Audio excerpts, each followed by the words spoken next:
बोलणार नाही, हीच बोलणार.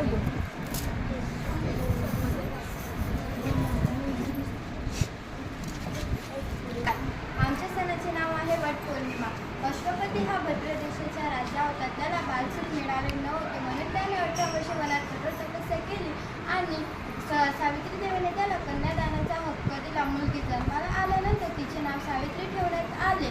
मुलगी हळूहळू मोठी झाली, रूपवान दिसू लागली. तिचा विवाह सत्यवानासोबत केला गेला. सत्यवान हा अत्यंत बुद्धिशाली आणि बलवान होता.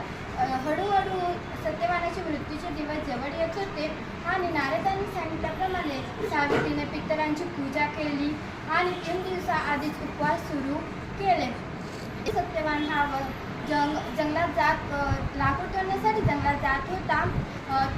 लाकूड तोडण्यासाठी तो झाडावर चढला आणि त्याला अचानक चक्कर आले आणि तो खाली काम घेण्यासाठी येत होते. तेव्हा सावित्रीने त्यांच्याशी खूप विनिमय केला आणि त्यांच्या मागे लागली आणि ती भगवंताला म्हणाली की हे भगवंता, मी एक सद्गुणी पत्नी आहे. हे ऐकून यमराजाला त्यावर सत्यवानाचे प्राण परत करावे लागले आणि सत्यवान ज्या झाडाखाली मृत्यू पावले होते ते झाड होते वडाचे झाड. म्हणून आपण वड या झाडाची पूजा करीत असतो आणि हा सण आपण ज्येष्ठ महिन्याच्या पौर्णिमेला साजरा करीत असतो. धन्यवाद.